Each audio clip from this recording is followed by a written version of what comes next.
camera.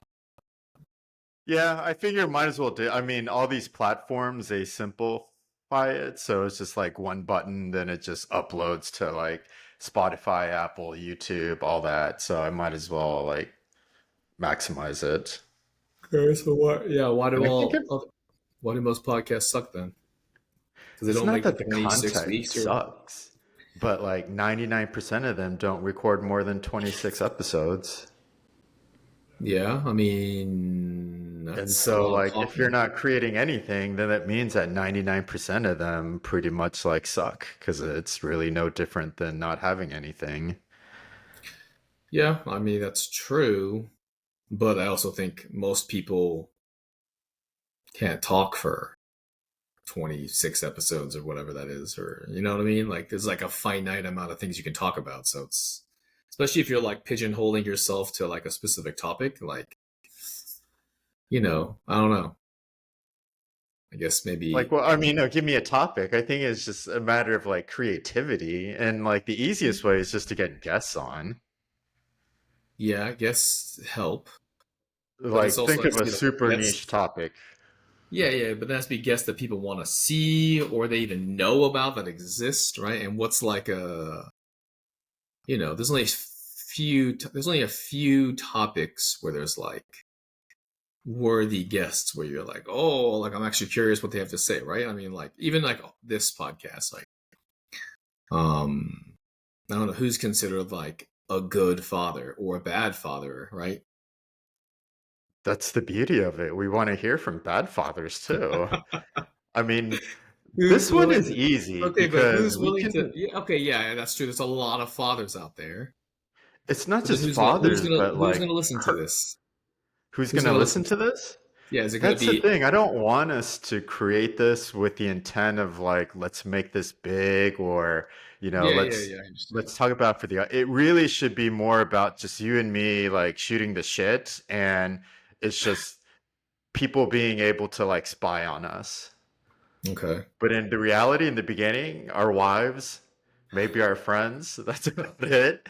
But that's the thing. It's kind of like with business and whenever you start, it's kind of like you get nothing for like 6 months to a year. And then Hmm. eventually, if you're consistent, you have like that hockey puck growth. But with this, the number of like kind of tailwinds I see is one, I feel like there is a overall problem of like just fertility and people not having kids and people Yeah. having kids at an older age. So I there's mean, definitely be we're like, repping the bottom two right now. yeah, I mean, and I don't want to call ourselves old dads either. So like moving forward, let's just call ourselves like refined dads. Because I feel like Fine. old, yeah, I don't old has a believe. I negative believe. connotation. You don't And I have any feel like old experience. is So how can actually you refine? better. I'm sorry? I said you don't have any experience. You can't call yourself refined. You're going off zero. You're like a raw material still. I'm a There's no wannabe refinement. You're like refined crude. dad. We You're call it what it crude is. oil. You're crude oil. I'm like I don't know. I'm still like a regular. At least I've been partially refined. I've gone through the system a little bit.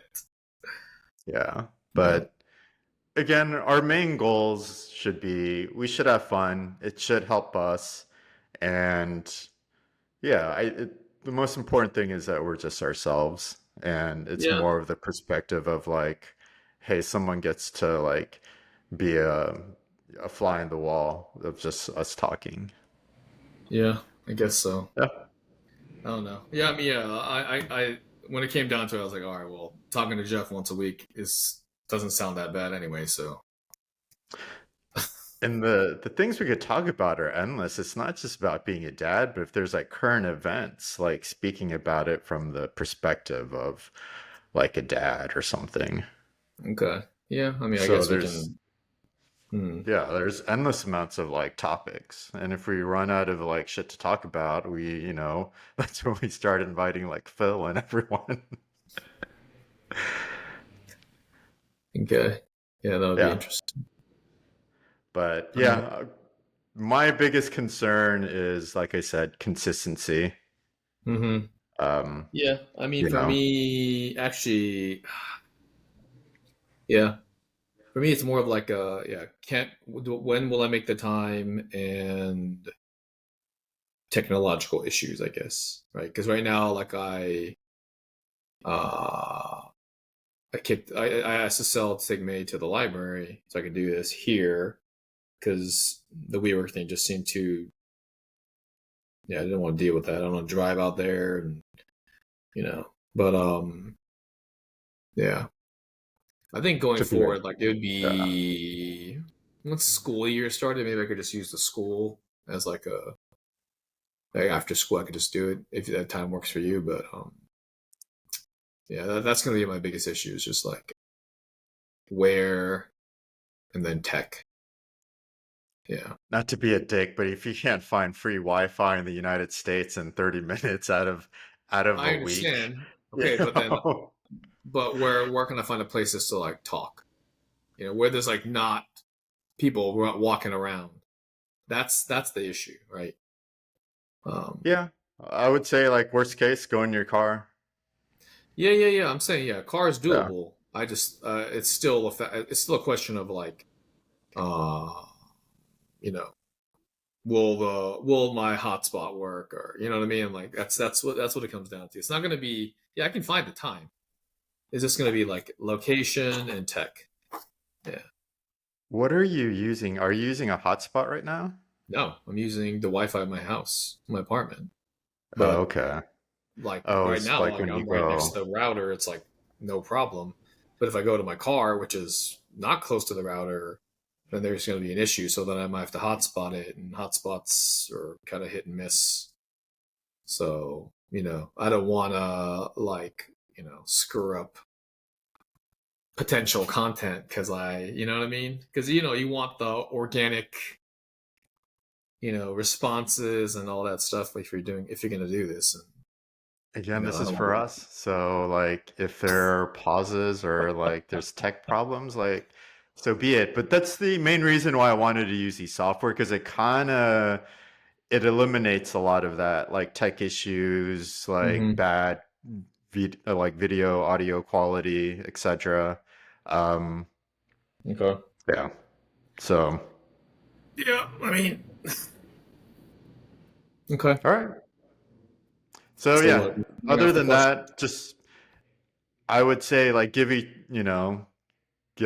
like send like three questions or topics we can talk about, and we don't Hmm. have to go through all six. I'm thinking we just go through like three, like, hey, which one do you want to talk about?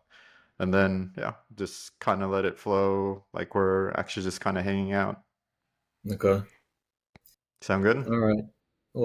All right. Well, out of the ones you sent me, that kind of overlap for both of us would be, I guess, um, yeah, about like why we're doing this. I guess we kind of already talked about it. Actually, yeah, Um, what's your reasoning? Like, why did you agree to it? yeah, I mean, honestly, just I thought, yeah, um, I mean, like, yeah, having conversations, even though we're not like in person, it's still like basically in person, I guess, to an extent. And yeah, I mean, I haven't been talking to people that much, especially the last year and a bit. So I figured just for like my mental health, it's not a bad thing. And I mean, I always enjoy your talking to you, and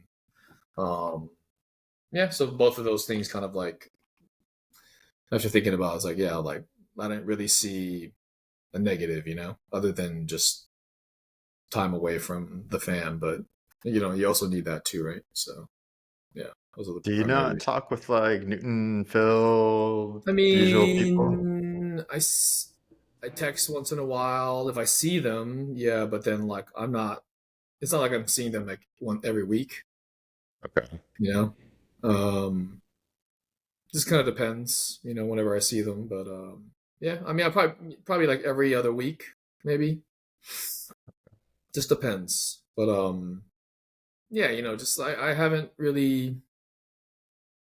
I don't know. I haven't wanted to talk to people. I guess much. Um, yeah. So, you know, it's yeah. If it was anybody else,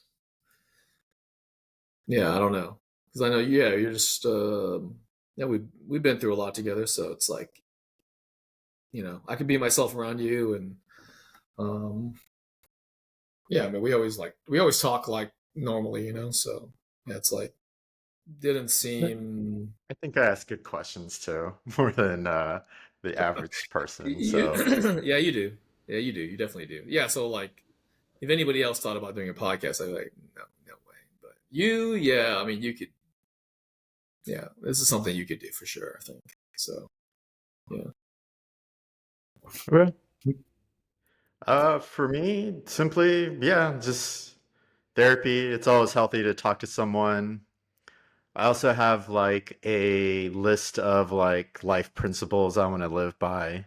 One of them is to live like a scientist, meaning treat everything that I do in life as a experiment instead of like seeing it as like I have to fail. Like if you see it from the framework of like, oh, this is just an experiment to see if it works or not. So, yeah, I just wanted to see how this goes. Just trying something Okay. new. There's pretty low friction to get it started. Hmm. Like I said, the difficult part would be to be consistent at it. Live like a scientist, huh? Okay. Yeah. I mean, yeah, I understand what you mean. Like, have like that, maybe like curiosity and keep uh discovering, kind of. It's not even more so that, but like I think when most people do things in life, they look at it from the frame of like, am I gonna succeed or fail? And a lot of Mm, people don't try different things because they're, ego related reasons. So like, I may fail. What is this gonna look like to other people? Or I'll feel bad about myself. So they don't really try it. But when mm. scientists do experiments, they don't look at it from that frame of like, oh, am I going to succeed or fail? It purely is like, oh, this is an experiment. My goal is to see if I succeed or fail from this. And if it fails, then I'll be one step closer to like finding out what my like theory is. Yeah, I mean, that is true to an extent, but I also feel like, most scientists are like funded, right? Backed by some body or something, Like I You feel, are. I mean, but yeah, I'm not saying I'm going to put on a white lab coat for it's just taking a piece of something that scientists do. I understand like yeah. yeah, they might be biased when they go into like their studies, but that's why they say like randomized like double blind studies, are like the gold standard, etc. I understand some of them might be funded by big corporations, but yeah, I'm That's what I'm funded by saying though, no like the one. failing aspect, right? The willingness to fail is kind of mitigated by the backing, right? You know what I'm saying? If you have like genuine 100% curiosity, then and like no fear of failure, then you're going to fund your own failure. You know what I mean? Those people are rare, and I think like that combination like doesn't exist a lot because there's like this kind of I feel like there's like an entrepreneurial aspect that has to be like involved as well, because you need money. I think I'm a little bit more idealistic and optimistic about researchers. I feel like in the beginning, they truly are doing something because they have a curiosity about a theory and they want to Yeah, yeah, test yeah, it yeah, yeah. I out. agree with that. But at a certain point, they need money to, further their research. And that's where like the funding comes in. And some of the funding sources might not be 100% objective.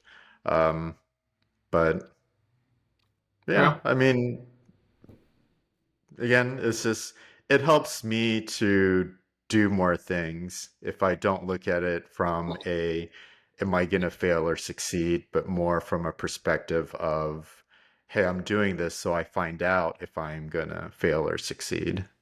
Mhm. So, what Yeah. does success look like in the podcast, and what does failure look like, in your opinion? Since you're trying to like quantify something right there, right? A little bit. Success, one, like I said before, do I enjoy doing it? Is it fun for me? I think Mm, once it starts becoming a chore and it becomes like work, that's mm, probably like your first signal that you should stop doing it. mm, And it should be because not because like I don't enjoy the reasons why I should stop is because I actually just don't enjoy like talking to you or it gets redundant and it's like I kind of dread it. Reasons why I shouldn't quit is like all the other stuff like oh I got a bad comment and so like I feel bad and or like oh like the post editing process is like so much work so I don't want to do it. Things like that. mm. Um it's kind of like being a professional basketball player. I feel like as long as you enjoy actually playing the game, you should continue doing it. You shouldn't quit because of like the business aspects of basketball or like you don't Yeah, like the but I owner mean, or at some something. point, there's like it's tough, right? If you're mm, even like a basketball player, it's like Ben Simmons. Yeah. Guy's making $40 million, just then he doesn't like basketball or he doesn't really care. Like there's no Yeah. Mamba mentality there. He doesn't love the game. He doesn't want to put in the work. Like he's just yeah. Doing it So for the it's paycheck. yeah, doing it for the paycheck. But I mean, that's what I'm saying. Like, what if Yeah, we you really should quit. hypothetically I get to the mean, point? What if you get to the point where we're just like sponsored out the wazoo and we're like killing it, but at the same time we're like miserable and we don't want to like we're just like pressing for content and like it's like those like I think it's like YouTubers like all those guys have to go through all anybody who's like creating content or whatever that is. It's like there is a point where it becomes there has to be a point where it's like a chore. But then like then maybe the money's good enough and you're like who cares if it's a chore, I fake it. think it's the whole using the researcher and scientist example, I think is a good analogy. They may enjoy doing the research and testing things, but maybe it becomes a chore when they start having to, when they have like investors or funders that they have to answer to, and then they have to Mm-hmm. start taking meetings, Mm-hmm. etc. Yeah. Um, I understand it's a necessary evil, but in terms of creating content, I feel if we stick true to what our original goal of this was and we get sponsors or whatever from that, then that means what we're doing was right. And I feel like once we start changing that to cater to somebody or to whoever, audience or sponsors, then that kind of changes our original intent and goal. And I think that's when it becomes not enjoyable. Well, I think one good thing about both of us in that regard is that uh, we're not in this for the money.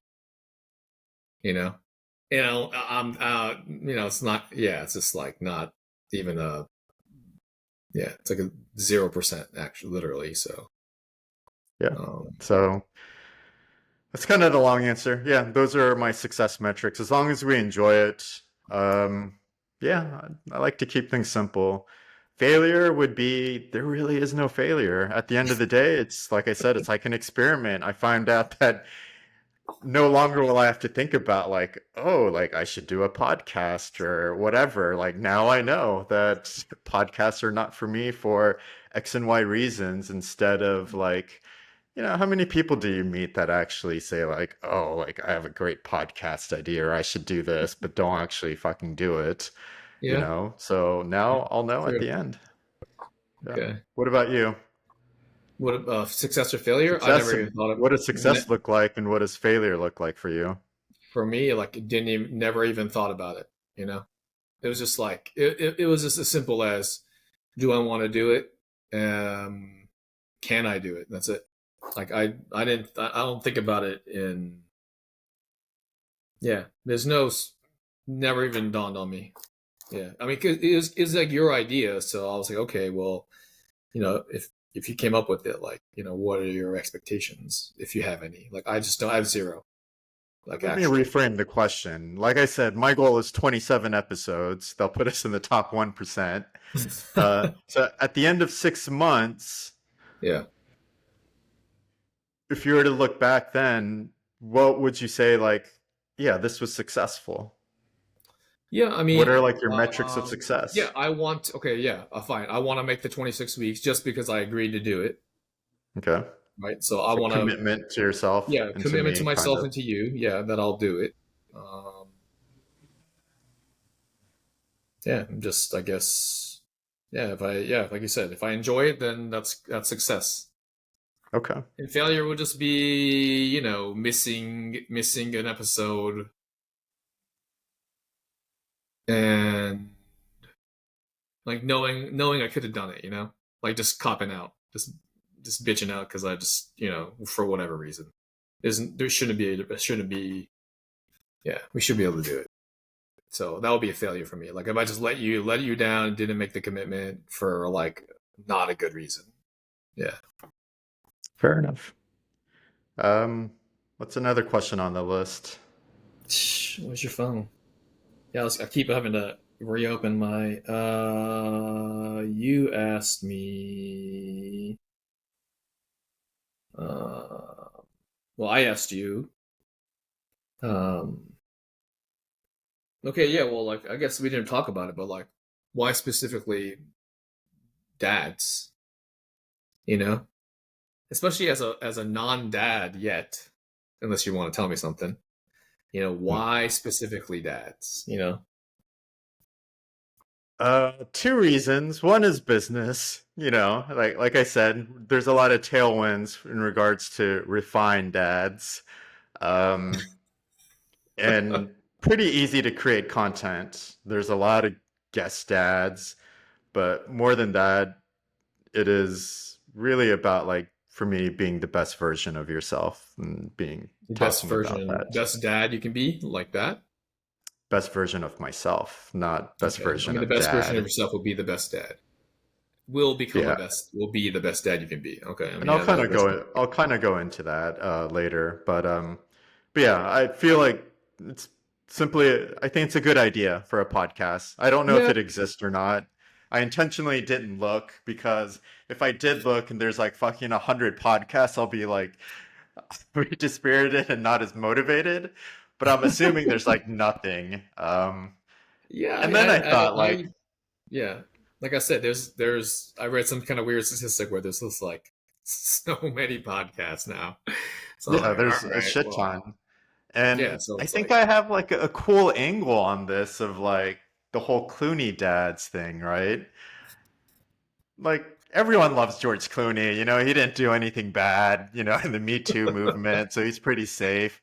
Women love him, men love him. And this motherfucker, like, I feel like he did it right in life. He seems like pretty authentic. He seems happy, and especially in regards to like just marriage, business. Like I feel like he did it right. And I looked it up when to see like when he had his first kids, and he didn't have it until like 56. So I feel like that gives me like 11 years, 11 years like cushion. you Um, need 11 years cushion. Elizabeth ain't getting I'm no younger. 45, so yeah, Yeah, but he had Elizabeth's 40. children at 56. Yeah, so. So there's a business reason, and then the personal reason was, yeah, like I said, I think it's healthy to just have someone to talk to. And then two, yeah, I was curious about like podcasts. A lot of people told me like, "Oh, you should do a podcast. You ask like good questions." It was always like, "What the fuck would I talk about?" And there's like nothing special about me, right? That's like unique. Um, so yeah, that's kind of No, I'd say you're probably I would say your question asking is unique, Jeff, for sure. I mean, you're not normal. my question asking is you it's in the top 20%, but I feel like it's not in the top like 0.1%. I just think It's that like better coming than most. Yeah, it's about it. for a person who does like no research, like off the cuff, you're yeah, you're good for sure. I mean, those people that you're probably trying to compare yourself to are people that are, they have writers and researchers, and like you don't know what their actual ability is, right? I don't think I have the raw intelligence. I feel like it takes two No. things to ask good questions is one is curiosity Hmm. about the other, and two is raw intelligence. I Yeah, I think I have mean, average intelligence, but I have good curiosity. And like really good question, like people ask good questions that I consider like in the point one, they all okay, have like just high raw okay, who intelligence. who are these people? Out of curiosity, who I are mean, these a people simple that one would are? be like Tim Ferriss. Like he has high raw intelligence. I've never heard the dude, but I know you and Phil like worship him, so And I get there's it. other like, Silicon Valley like, tech whatever people that are, you know, by just hearing them like they're just Okay, but unique. again, like Like Tim Ferriss has a podcast. Tim Ferriss he's monetized. Like this is like his job. Like you don't know how much like work he's doing on the back end, like most researching of the and work he does is yeah, researching that's what whoever I'm his saying. guest is. Yeah, Jeff, if you had if you wanted to do that, I'm sure you'd be great at it. It was just you know, so just not anything that's interested you. Oh, Yeah, my other like life principle is that everything is a skill set. So yeah, I guess if I ask more questions, I get better at it. So okay.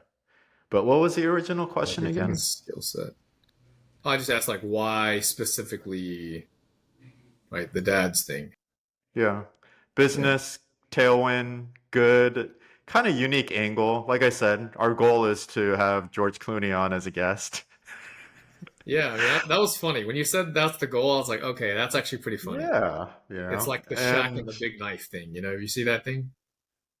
the Yeah, but I shack don't and know. no, what is that? So like there's this company and they make like small pocket knives or whatever. And that's like their thing. Like they make pocket knives, they're supposed to fit in your pocket. And I guess they were like trying to find like a new manufacturer in China or something, or I don't know what happened. But anyways, China sent them, the factory sent them this massive pocket knife, like humongous, like where the handle's like this big and the blade's like this, right? So it's like a Okay. ridiculous. It's not a pocket knife. So they were like, look at this thing, like they're like, who would even use this as a pocket knife? They're like, oh, Shaq would use this as a pocket knife. So then they were like went on Instagram or whatever and like just kept on tagging Shaq, like, hey, this get the pocket knife for you. And then like it went kind of viral, and then like so their goal was to get Shaq to hold that pocket knife, and they were just carrying it around with them all the time, just in case they ran into Shaq. It was kind of funny. It was like they made it into like they monetized that, like it was like their little mission, the company mission, whatever.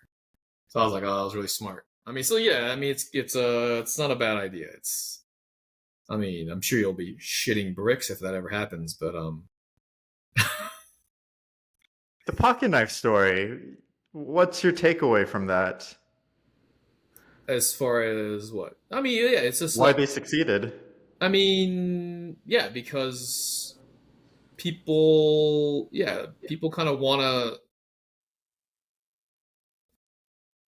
I don't know. People want to see the journey, People like to see the journey and the struggle and people we're just like this we're in this age where we're just like obsessed with like voyeurism and like just like you know what I mean, like living vicariously through other people's lives. It's just like this weird time.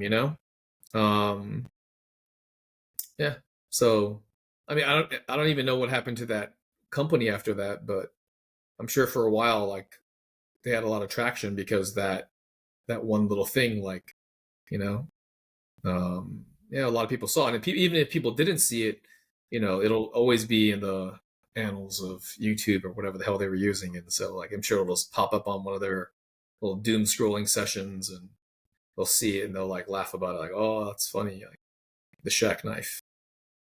So I feel like most people hear that story and kind of the first thought would be like, "Oh, that was a good idea." But Mm. the takeaway I get from it is like they were basically consistent. Yeah, that's true. It's consistent. Like the idea was great, but if they weren't consistent, it probably wouldn't have happened. Hmm. And I feel Yeah. like that's what most people kind of don't see in a lot of successes is the Mm. consistency and the persistence and just Hmm. keeping at it. Yeah. There's even like there are like graffiti artists, or like those street art guys who like do the same. They come up with like their logo, or whatever. They just tag everything, right? Yeah. And then eventually that tag has enough traction where they can like get a clothing brand or whatever. Yeah, it's just like years of just consistently tagging the same thing like everywhere, and just like finally it hits for whatever reason. So yeah, I mean, plenty of examples. So what, we have to come up with like our punchline at the end of every at the end of No, every I would every just say like, yeah, maybe George the Clooney, end of please each collab. episode, our goal is to get George Clooney on this George podcast. Clooney, please collab. Yeah. Um, yeah. Last question for each one of us. Yeah, your one piece of advice as an older dad, if you just had to give one, like what's the 80/20? Yeah. Um, I think it's pretty simple. You know, if you if you genuinely, well, I mean, I think it just starts with it. You have to, if you don't love your kid, if you don't love being a parent, I mean, you're kind of screwed, and the kid's kind of screwed. I mean, that's like So let's the assume you very love your basic. kid.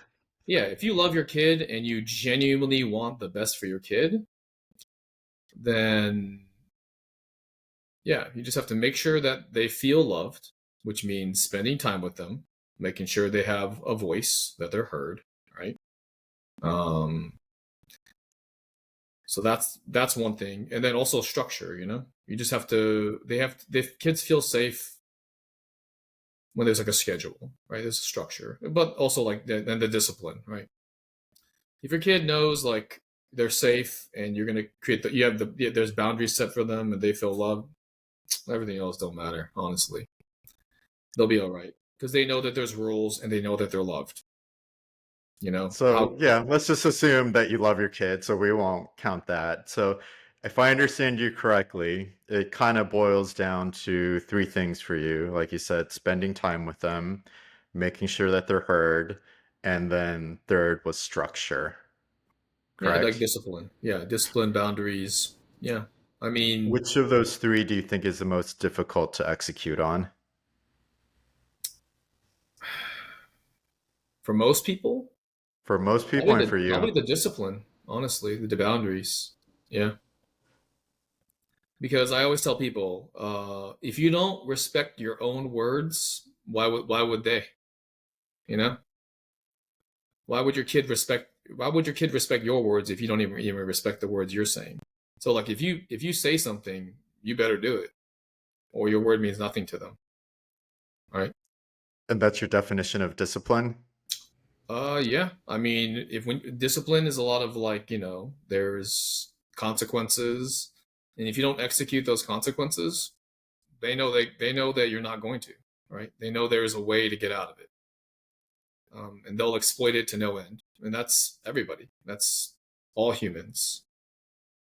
So if you want that respect, because you need respect and you want the love, right? If you get both those things, you got it. So, and the only way you're So I going to feel get it like is go there ahead. is a difference between discipline and keeping your word. Not in parenting. For instance, you can tell your kid like, "Hey, I'm going to take you to batting practice on Thursday," and like you keep your word on that. And so Hmm. that's a display of discipline. But what if you like tell your family like, "Hey, I'm gonna lose 10 pounds by the end of the month, and so I'm gonna go on this diet and I'm gonna exercise at least 3 times a week." But you don't do that, and you Hmm. like fail. Yeah. So it's kind of a poor model of discipline to your kids. Yeah, Would that's you say true. those two things are the same thing or are they different? I mean, they're different. Um, yeah, I mean, modeling is yeah. I mean, I think those are like characteristics, right? Like what kind of characteristics are you trying to instill in your kids? And then yeah, that's a different to me. That's a different thing. That's like way more nuanced than like because you told me like the basic stuff, right? Okay. I'm like, okay, if you're talking about just straight up basics, love, and discipline, that's what they need. Everything else is like, I mean, you're talking super nuanced stuff, but because like every characteristic, yeah, it comes through experience, right? And you have to create those experiences or show model them, and yeah, I mean that's just those are way more specific. So we can get into that some other time, I guess. In regards to the time piece, does quantity matter or is it simply just quality? Um, quantity. No, I'd say tough. Right? What are you talking quality? Like, I mean, if you're not spending a lot of time with your kid, it's probably of your own choice, I would think, right? To an extent. Um, so if you're already doing that, I can't imagine the quality being there, you know? So I feel for most people, not most people, but I feel like to succeed at anything, you kind of need to live in seasons. You can't really live a balanced approach. And so, what if I was to tell my family, hey, I'm working on this new business or I've acquired a new business. It requires like 80% of my time. And I basically need to do this for 6 months. And maybe at the end of 6 months, when things like calm down or, like things get better, where I can be more hands off, then at that time the season changes where now it's more like family season and I can be more fully present towards you during that time. Or like, yeah, 80% from I have to wake up at 6 and I'm not, go to work and then I have to be back at like 10 p.m. But from like 10:30, from 10 to 10:30 a.m., I'm going to be fully present for you there. I I don't see mean, anything wrong with that. I feel like that's better than, like kind of mediocre or halfway being like fully present or engaged when you're with your child because you're thinking about your business or some other issues in life that you may have. yeah. Um, yeah, I don't know. So you're saying that, hmm, because you I don't said think six quantity months, matters right? as much. I think it's overrated. You think you said 6 months of like just you're going to be kind of absent, Yeah, 80% of my time will be devoted towards my business. and then 20% of the time will be to your family. Yeah, but in that 20% of the time, I'm fully there. Okay, but you can say that in words, but like actually doing that is That's a not. different thing too. Yeah, the Yeah, I execution of mean, everything is I'm telling difficult. you, because I've already done that, right? And it's hard because in that 20%, because you gave so much in that 80, you don't have a lot left, actually. I feel like it's easier. I feel like for most, it's difficult because they try to balance both. Yeah, I mean, talk. You can say whatever you want, Jeff, but you haven't lived it. You don't think so? You haven't lived it though. That's true, but you say like it's difficult for you, right? Because you're spending what percentage of your time during for work or for something else? Um, yeah, it just depends on the day, but yeah, it's probably.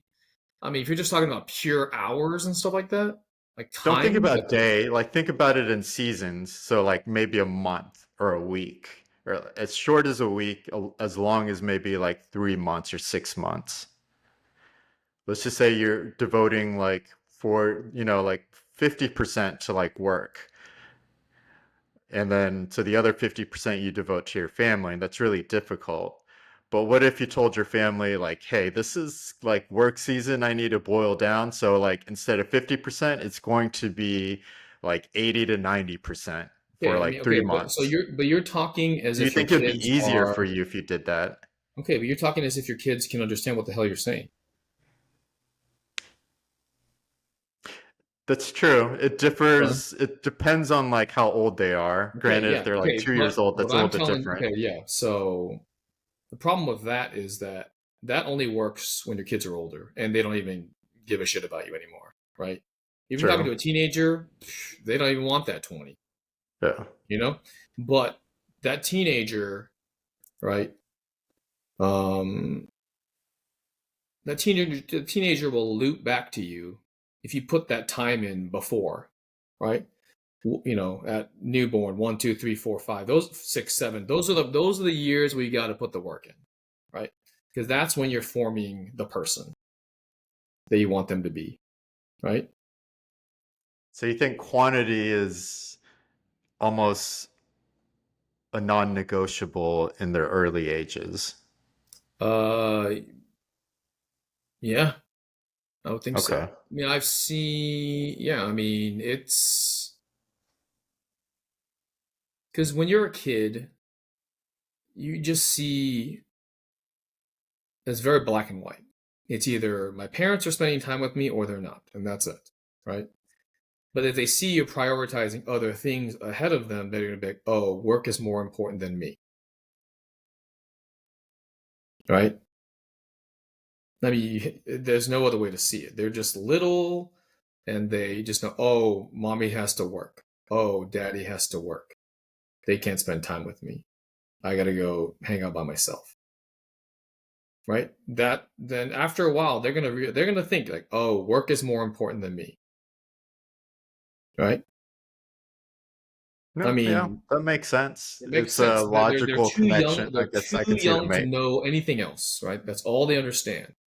And so after a while, they're just going to have, their relationship is not going to be as good. They're going to be able to detach because they have to, because they have to survive, right? They can't depend on their parents to spend time with them, to entertain them, and to, give them value. So they're just going to detach and they're going to be like, okay, I'm just going to go play on my video game or be on my iPad or play by myself. Nobody spends time with me, you know? Um, and those are those kids that are going to be kind of like socially awkward or don't have empathy or you know what I mean, like they're going to be missing certain things of like they're going to be socially a little stunted, I think. uh Will it matter if you set the expectation from the start? Again, I can talk to a 1-year-old. Okay, baby, like daddy has to go to work. I still love. They don't give a fuck. They don't give a fuck about work, and But if they they're don't one understand what year you're old, that saying. can make the logical conclusion that my dad is not here, so he must prioritize other things besides me. If he has the processing powers to connect No, those no, but two he's just like, things, okay, I'm saying like, but he's not gonna bond with you. There's no bond there. He's not gonna be, oh, I love daddy. He spends time with me. He makes me happy. There's gonna be no connection there. Like, oh, that guy. Oh, some dude. You know. I'll give you a prime example, Jeff. Okay. Um, I told you like the whole nursery thing when I was growing up, right? no. Or was it just Phil? Ooh, that's an interesting one. That's like a whole. Okay. So I thought I told you. Yeah, when I was like a kid, um, I got separated from my parents for years, Jeff. Oh, shit, I didn't know that. Yeah. So like the whole church thing, right? They put me in a nursery, and my parents worked. Wait, how old were you? All three of us. I was like 3 or 4, 3, 4, 5. I think those years. So my prime years of development, right? Okay. And I remember at some point thinking of my mom as, oh, that's the lady that shows up once in a while and gives me toys. There was a detachment there. Like I was just like, I don't remember. I don't remember my mom when I was like 5, 4. I don't remember her at all. Zero. I have no memories of her because she just wasn't around. So you were just You in know the who I do nursery? remember though? You know who I do remember? I remember the people that were there that took care of me. I remember them. I still remember their faces. I remember like I remember them. I remember my aunt Masami because she was there. She was there taking care of us. I remember like Laura since she was there. I remember her. My mom, yeah, What about your dad? yeah, he was. My dad was never there, so yeah.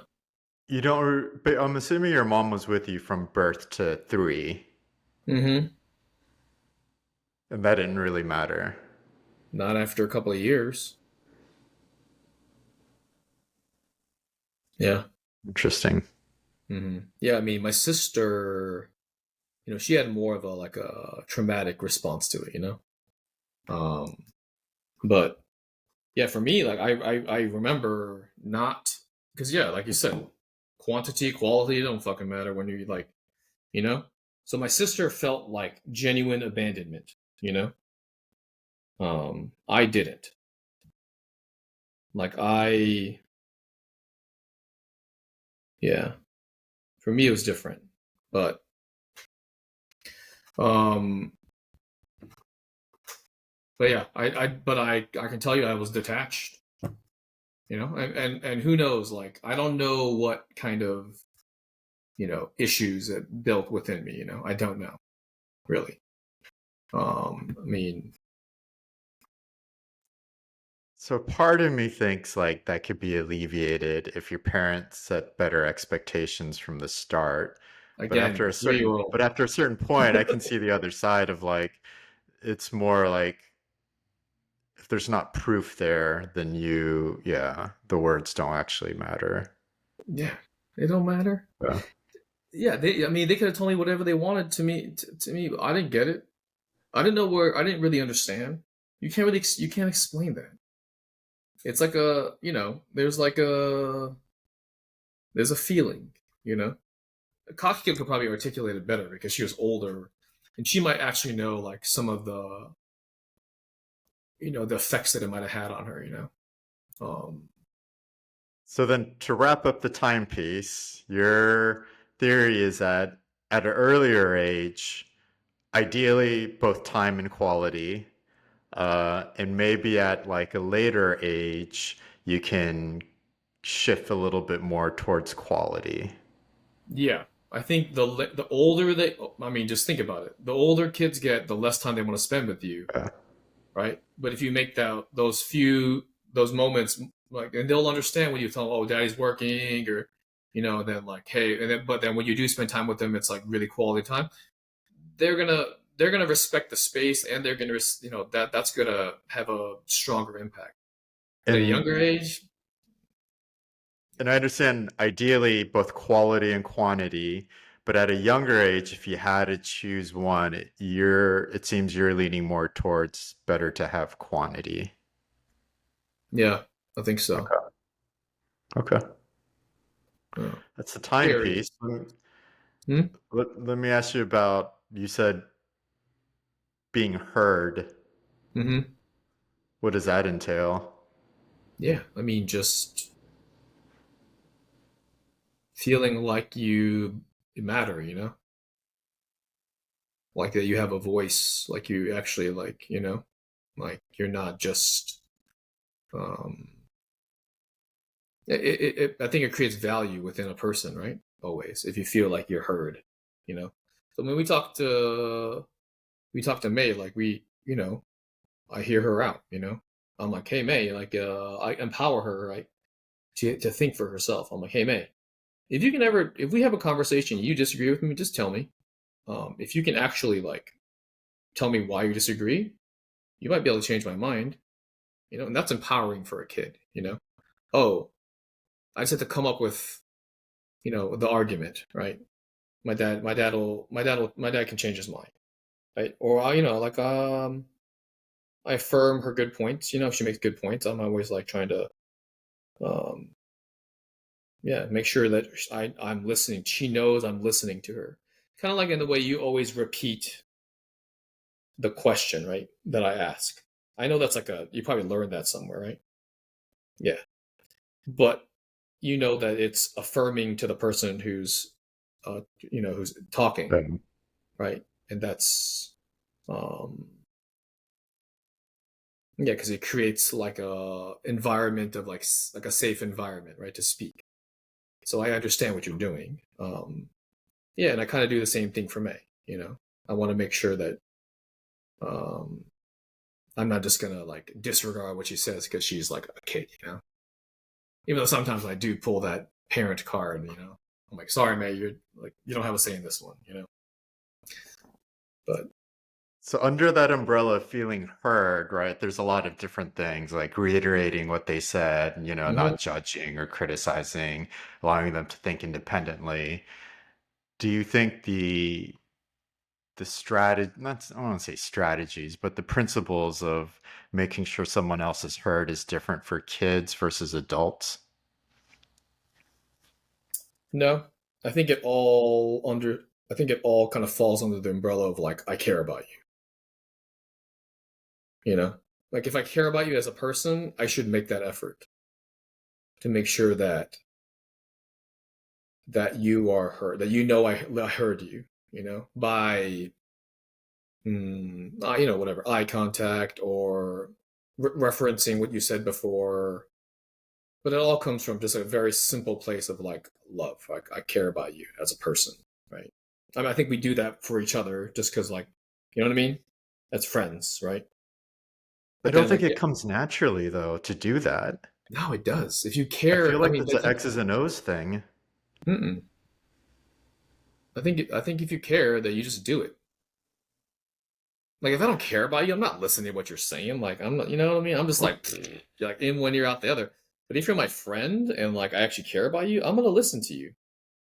what percentage of people do you think feel heard in society? Very little.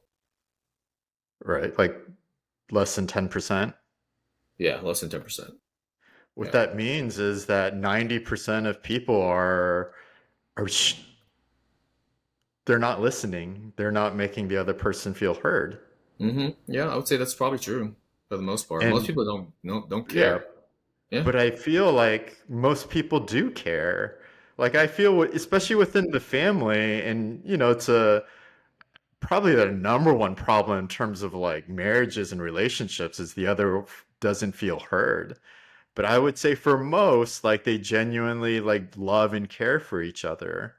It's just I don't think like I'm told you I'm part of this EO entrepreneurs group, and the two main principles of communication are like you reiterate what they say, and you know, there's no giving advice. Okay. Um, that's not common sense. I don't think that comes naturally, even though you really love and care about that person. Yeah. I I mean, look at mean, all the parents out there. It's like it's very rare for me to yeah, it's very I don't know. I see more toxic forms of communication. mhm. And I think that toxic form is not because they just don't care. I feel like it's just they haven't been trained on the X's and O's of like effective communication. And they Yeah. definitely don't Okay. teach Yeah. that in Okay. I school. mean, I don't know. Okay. Yeah. I guess yes. Okay. Because I am who I am for whatever reason, right? Um. Yeah. I don't know. I don't know why I'm wired the way I am, but for me, this is like mm, Second nature to you. second nature. Yeah, I don't even think about it. Um. Yeah. I don't know. Yeah, but I understand what you're saying. Like maybe people do. That's the thing, right? You can say you love somebody, but isn't talk is cheap, right? It's all in action, you know. So it's like,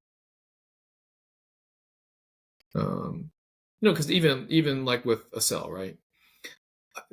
I can say I love her and do whatever, but um, yeah, I mean, she needs to see action, right? She needs to see action to feel loved. She does. That's just who she is. Like she's yeah. Because I'm pretty bad at like I'm my service isn't when I do services for her, she doesn't really it's only because she like asked me to do it kind of. And then it's not like affirming for her. She's only affirmed by services that I do when she doesn't ask me, right? Yeah. She doesn't even notice. She doesn't even care when I do something when she asks me to do it. But if I do something when she doesn't ask me, then she feels loved, right? Because for her, like, that's an action of love. Like I care, saying I care don't mean shit because I say it all the time, you know? Um, Yeah. So yeah. for her, like the love of acts of service is like in her mind probably something that's like natural and like just kind of a given. But for you, it's probably more of an X's and O's thing that you have to work on. Yeah. Like for me, saying I love Yeah. you, that's not natural for me. I always feel awkward regardless of who it is, so I just Yeah. have to like rep it out. Yeah. Okay. Yeah. So certain things that I find second nature are not for others, right? And vice versa, right? I mean, I'm just like, Yeah. you know, yeah. So some people are just like the greatest service lovers in the history of the world. And I'm not. I mean, yeah, like I feel like I do. If she asks me to do everything, I'll do it. Literally, like whatever she asks me, I'll just do it. But like, if she doesn't ask me, like I don't even think about it. And Yeah. that's what That's kind of irks her. She's not like, common sense. And for her, it's kind of like if I have to tell you to do it, then it's not really love. yeah, Yeah. yeah, yeah, yeah, yeah, Okay. yeah. I mean, yeah, like, yeah, I mean, yeah, it's a good point, right? People are just, yeah, we're all just different. But yeah, so what I find is common sense is not that, not to somebody else. And they're not going to, yeah. And we will have trouble seeing each other's viewpoints just because whatever reason, right? Yeah. Because who knows? So, So I'll answer that question and let's wrap up because we've actually already an hour has gone by. yeah. I mentioned it before. My one piece of advice as a non-parent, who knows if I actually become one, what it would be. But yeah, I feel like it's to be the best version of yourself. I feel kids model. I feel Mm, like that's the 80/20. Like if you live your life the best way that you can, then the kids will see that and they will model that good behavior. I feel like what's overrated is me giving them advice or telling them what to do or what's good or what's bad. Um, because everyone has certain things that they're more inclined to do or not to do. And so for me to give advice is like they may not need that advice or it may not apply to them. So I feel like, yeah, the best way to be a parent is to just be the best version of myself and let my kids see that. And I feel like, especially as like teenagers, this is a theory of why I feel most parents have issues with teenagers is because the teenagers love the parents, but I don't think they really respect them as an individual. Hmm. Okay. So about the respect thing, actually, that's more of like it's like a primal, it's a natural instinct, a primal instinct. For the Yeah. teenager to not respect the parent? Yeah. Because Why? if you're talking about from just like a nature standpoint, right? Teenagers are have to separate, right, from the pack, right? That's like the time in your life where you're like learning Okay. to become an adult, right? You're transitioning to an adult. And so in those ages, you you have to detach from your parents, and that's part of the process. Is like, I know more than you. My individual thoughts have to separate from what your thoughts. Otherwise, I can't stand alone, right? So it's like this mechanism built in where like kids will just start to they have to say like, oh, I know my thoughts are different than yours. I know more than you. Uh, yeah, that's why it always happens in the teenage years. It's just like it's built in. I learned this in school. You can disagree, but still respect. But you said like wanting to separate from the pact. What if the pact also respects the parent? The pack. Yeah. No, like pack is like your family, like your parents. Like, Okay. yeah, Because they like want to be. So you're saying because they want to be like unique, like an a fucking individual. snowflake or something. Yeah, They that's can why still there's like this disagree though, but still this respect. What I don't see is a lot of respect between teenagers to the parent. Yeah, that's because they don't. They're saying they're thinking to themselves, "Oh, they don't know anything. They don't know any. I know everything." I mean, remember when you were a teenager? Yeah, but I didn't really like I love my parents, but I they weren't like people I looked up to or like I would say like, "Oh, I respect them." Okay, yeah, Let me ask you this. Do you think like Bronny James or like LeBron's kids or Tiger Woods kids respect their parents? yeah. I mean, certain parts of them, sure, Do you think but they I'm sure, respect yeah, them but I'm more sure than like there's other still. parents? I mean, there's still going to be. Yeah, they're still going to be disrespectful sometimes. You just have to be. It's just like part of growing up. You know, you start to like see them less as parents and more as like equals. That's why like I feel like all there's like always like the same kind of arc, right?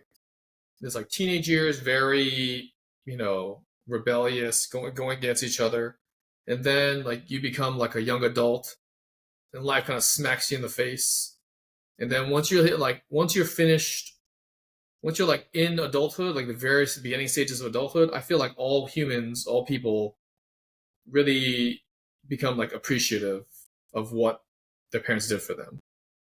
Because you've kind of gone your brain's fully formed, you've gone through all those chemical changes, and now you're just like, oh wow, like you realize how much they did for you you know Yeah, that I agree with, but you mentioned how kids want to be like unique, like there's that primal urge to be unique and different from their family. hmm Um, but I also think for kids there is a need to fit in, to yeah, be there's a tribal aspect of it. yeah, with Um, friends. and if your parent is because he's the best version of himself, like is just a leader in life, leader in his family, leader in the community, leader with people he interacts with, his business or his job, and the kid sees that, I feel that naturally, and that doesn't mean the kid won't or the teenager won't disagree with certain things, but I feel like that parent will have way more influence than over their teenager, and it'd be a little that relationship will be a little bit better versus your kid seeing that you're not really a leader in certain aspects of life. Yeah, yeah, for sure. Yeah, like your example of LeBron. Yeah, LeBron. Yeah, I bet you LeBron's kids are like fantastic kids. I bet he had like not very little problems with them growing up. So we Um, assume, but who knows? We don't know I mean, like anything. if you But just look at, yeah, it's you just what know, it seems. It seems like the kid, yeah, like he respects LeBron, like Bronny. I don't know what his actual like first name yeah, is. I think it's his actual name is LeBron Jr. okay. But yeah, But it he seems like he changed LeBron. respects the dad a lot. Yeah, yeah, yeah, for sure. Um, I mean, yeah, he did everything right. He spent all his time with them, right? all this downtime was with them. Like, he's been a good example. Like, he's successful. He's hardworking. He's got a, he's had a successful marriage. He's never gotten in trouble. He's just like, yeah, he's provided, yeah, generational wealth forever. Just, yeah. I mean, of course Right. yeah, yeah. You're right. You're right. I guess it could be just, yeah. I mean, LeBron did it right. I guess the big issue, I feel like the older you get, I think it worked for LeBron also too because God, when you're young, you just have more energy. That those early years, man, they're tough, man. That first 6 months will wreck you, especially if you're like actually trying to help. God, it's just, yeah. I mean, even now, like sometimes I just don't have it, I mean, but I fucking have the David relationship with Goggins me where I can is. be like, "Hey, Do you man, think I'm David sorry Goggins about would this." struggle in the first 6 months? Hmm? Do you think David Goggins would struggle in the first 6 months? David Goggins ain't got no kids. He's too busy running around doing pull-ups. Because I think he's probably in his mid 40s too now. He might even be in his 50s. He don't. I can't imagine him wanting kids. But I feel like he wouldn't really struggle with it. No, he might. It's different. It's Huh. different. Like the reason why I think like LeBron works is because LeBron's a big ass kid, tons of energy, big kid, right? He's the fun dad, be going crazy and making all the money, and his wife's the one like keeping it together. I bet you Savannah's like a amazing mom. She seems real calm. She just has that vibe about her. She's always just very calm and like put together. And LeBron's like the big clown. They have like a good thing going. It's kind of like, yeah, it's like me and a cell. Like the cell holds the shit down, and like I'm just like the fun dad. Yeah, I feel like, this is definitely not modern age or like could be seen as somewhat like old school and sexist, but like I feel like that's the successful formula is I feel like the wife is the one that is I don't want to say the glue, but more of like the one that nurtures. And I feel like the dad should be the one that is kind of like the respected leader. Granted, you have to like earn it. Yeah, Yeah. yeah, I but don't like know. yeah, I mean, there's like I'm sure like the kids respect LeBron, but they also like appreciate him for being a good dad, spending a lot of time with them and being Yeah. silly, um, yeah. I mean, like, because between you and Elizabeth, I'm assuming Elizabeth's gonna be she's got the more natural child rearing instincts. 100%. Yeah, no, Yeah, I tell her like I can't imagine, anyone else being like a better like mother than her. Her only issue might be is like she might be a little too nurturing to the point where it's like might be a little suffocating. Um, yeah, yeah. I but mean, then yeah, yeah, yeah. But she pretty, also has that pretty like tiger side of her too. So she'll have like a good balance, I think. by tiger side, like No, yeah. No, you don't think so? there's a little bit of like a she's very empathetic, but she kind of has I don't say a coldness to her, but like maybe the better word is like could probably yeah, good disciplinarian would be able to set good boundaries. Yeah, that's what I'm saying. She Yeah. has. Yeah, I think she could do both. You know.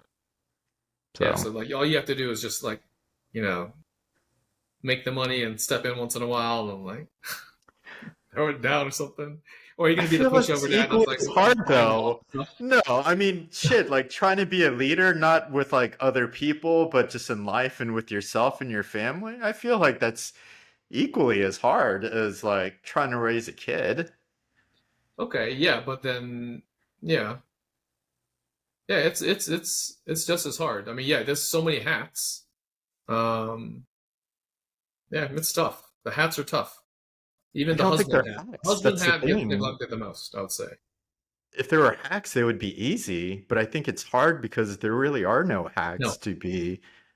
Oh, hats. not hacks. Okay. Hats. Dad hat. You know, whatever your business is hat.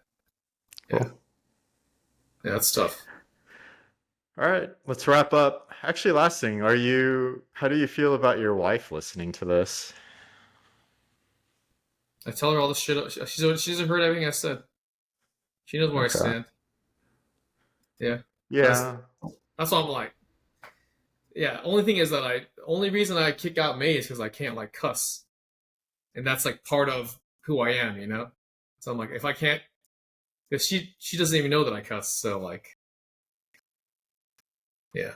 Yeah, my wife asked me, and told her that I was hesitant about her listening to it. And this is a whole separate issue, but I told her like at the core, it's because, yeah, like I'm not fully comfortable or feel safe yet to be, to talk to her about things or be fully congruent. Hmm. So, yeah, and I told her Well. like I didn't really want to like have to filter myself when I do this. And so, Hmm. Yeah. But then, and if you think about it, if like you're giving access to like the rest of the world basically, and you're asking her not to, it's kind of, I don't know. yeah, That's but it's a theory that a tough that's a tough thing to sell. it's always easier to share a secret with a complete stranger than a loved one, though. Yeah, I understood. Yeah. So, Yeah. all right, let's call it a wrap. All right, man. George Clooney.